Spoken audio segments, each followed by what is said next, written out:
E aí pessoal, tudo bem? Então nesse vídeo a gente vai fazer uma revisão sobre o conteúdo que a gente vem vendo aí nos últimos dias, especialmente sobre as EDOs lineares, né, homogêneas de segunda ordem, com coeficientes constantes. Então, o tópico que a gente vem trabalhando é EDOs de segunda ordem. A gente vem trabalhando com um tipo específico de EDO, que seria EDOs lineares.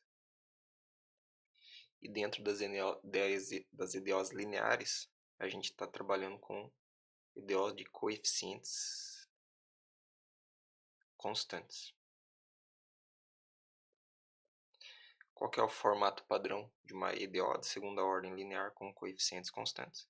É y duas linhas mais by mais cy igual a f de x. Então, no caso em que f de x é zero, a gente diz que a EDO é homogênea. Se f de x não for zero, a gente diz que a EDO é não homogênea. Então, vamos colocar aqui, né? Se f de x igual a zero, então a gente diz que a EDO é homogênea. O que seria então uma EDO de segunda ordem linear com coeficientes constantes e homogênea? Esse formato com f de x igual a zero. Só uma observação que a gente não teve ocasião de discutir ainda até esse momento, é que, por exemplo, se eu quiser resolver uma EDO parecida com essa, mas um pouquinho diferente, por exemplo, 2y duas linhas mais 6y mais 4y igual a zero. Vamos dizer que eu queira resolver essa EDO. Ela é parecida com essa diferença que aqui é o coeficiente do y duas linhas, neste caso é 1 e neste caso é 2. Então a gente vem desenvolvendo uma teoria para esse tipo de EDO, mas não tem problema. Por quê? Porque se eu me deparar com uma dessa, em que o coeficiente do y duas linhas não é 1, eu divido os dois lados da equação por 2. Então, dividindo por 2, aqui a gente vai obter y duas linhas mais 3y' mais 2y igual a zero. Então a gente obtém uma EDO equivalente nesse formato padrão aqui. Então não tem nenhuma perda de generalidade a gente estudar esse formato padrão, porque se não tiver esse formato em relação ao coeficiente aqui, a gente divide os dois lados da igualdade pelo coeficiente, obtendo então o coeficiente 1 e caindo no formato padrão que a gente vem estudando. Tá? Então só uma observação. Então na maioria dos exercícios a gente já parte disso. Por quê? Porque é uma forma já simplificada. Né? Se não for dada desse formato já simplificado, a gente faz essa etapa para simplificar. Ok, então a gente está vendo método de resolução da EDO homogênea. A gente viu como a gente faz para achar a solução geral de uma EDO homogênea. Então, um conceito que aparece associado à EDO homogênea é o conceito de equação característica. Vou anotar aqui. Equação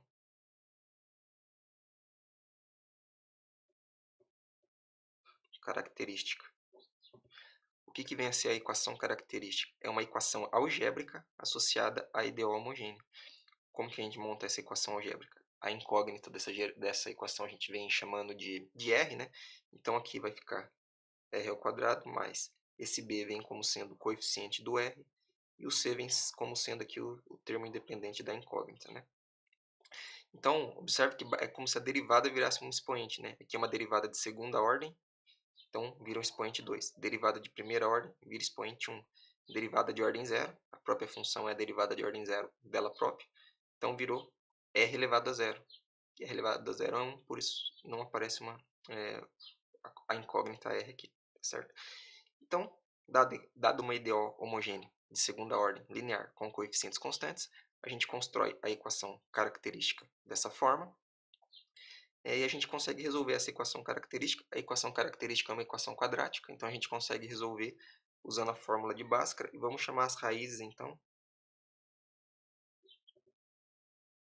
de R1 e R2. Vamos dizer que a gente resolveu essa equação usando a fórmula de Bhaskara, diz que menos b aqui, é mais ou menos raiz de b ao quadrado menos 4ac dividido por 2a, no caso em que tivesse um a aqui multiplicando o r ao quadrado. Nesse caso o a é 1, então o a fica simplificado na fórmula, né? a gente fica lá com R igual menos B, mais ou menos B ao quadrado menos 4C, tudo dentro da raiz, tudo dividido por 2. Então, usando o mais e o menos, a gente obtém o R1 e o R2. Só um lembretezinho aqui. Ok, então, como que a partir da equação característica a gente constrói a solução geral da EDO homogênea, dessa EDO homogênea aqui? Só lembrando, né, o que significa os coeficientes constantes é que esse B e esse C são números reais constantes, tá? Não depende do x. Não pode ter um x quadrado aqui multiplicando o y, nem o y. É um número, um 7, um 2, um 3, alguma coisa desse tipo. Então, vamos ver então, solução geral da EDO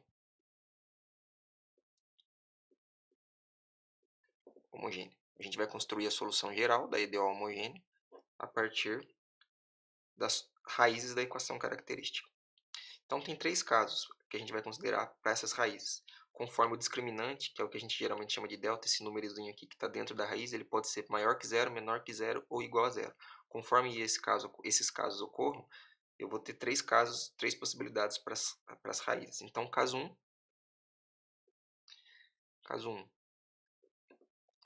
R1, primeira raiz, é diferente do R2. Né?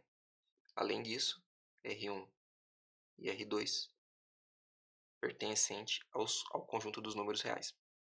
Então, R1 e R2 são números reais distintos. O que acontece nesse caso? A solução geral é y igual C1 exponencial de R1x mais C2 exponencial de R2x. Tá? Então, eu obtive duas exponenciais com expoentes aqui distintos, porque R1 é diferente de R2, lembrando, repetindo, R1 e R2 nesse caso 1 a gente considera que são números reais. Isso vai acontecer quando o discriminante, o que está aqui dentro da raiz, é positivo. Tá? Caso 2,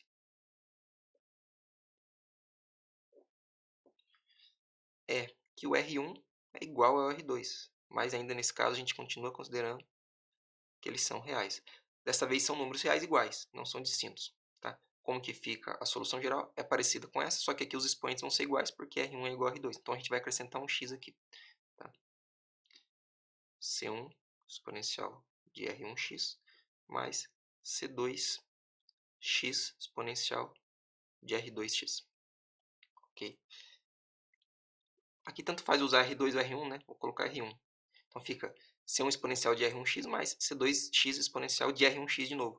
Porque R1 é igual a R2, então esse coeficiente vai ser o mesmo que esse. Por exemplo, se a raiz for 7, vai ser um 7 aqui, um 7 aqui, tá certo? Aí o que diferencia então essa parcela dessa parcela é a constante, né? E bem como o x também. E o caso 3 é que R1, vamos dizer, ele é da forma alfa mais beta-i. E o R2, então, é da forma alfa menos beta-i. Nesse caso, o R1 e o R2 não pertencem aos reais, tá certo? Então, quando a gente escreve nesse formato, que os dois casos reais possíveis a gente já analisou. São iguais ou são diferentes? Agora, se eles não forem reais? Se eles não forem reais, eles têm esse formato, alfa mais beta-i, alfa menos beta-i. Então, nesse caso, a solução geral é C1 exponencial de alfa x. Quem que é o alfa? É a parte real. Vezes cosseno de beta x. Quem que é o beta? É a parte imaginária. Mas a gente vai somar uma parcela análoga a essa, mudando a constante. C2 exponencial de alfa x. Agora, no lugar do cosseno, seno de beta x. Certo? Então, repetindo, nesse caso, o alfa é a parte real da minha raiz. Eu olho para uma raiz, tá? Basta olhar para uma raiz. Quando esse delta aqui, esse número discriminante é menor do que zero, eu vou ter uma raiz que não é real. E a outra raiz vai ser também não real e conjugada da anterior. Então, eu posso, quando eu caio nesse caso, eu fixo uma raiz, olho para ela, pego a parte real, vai no expoente da exponencial aqui, pego a parte imaginária. O que é a parte imaginária? É o número que multiplica o i e vai dentro do cosseno e dentro do seno, multiplicando o x ali também. Nos casos reais, se forem diferentes, exponencial de R1 mais exponencial de R2 multiplicadas por constantes. Se forem iguais, aparece um x aqui na segunda parcela. Então, isso resume basicamente um método de encontrar a solução geral de uma EDO homogênea linear com coeficientes constantes. Tá? Esse tipo aqui, esse formato padrão aqui. Beleza? Então, por agora a gente encerra aqui.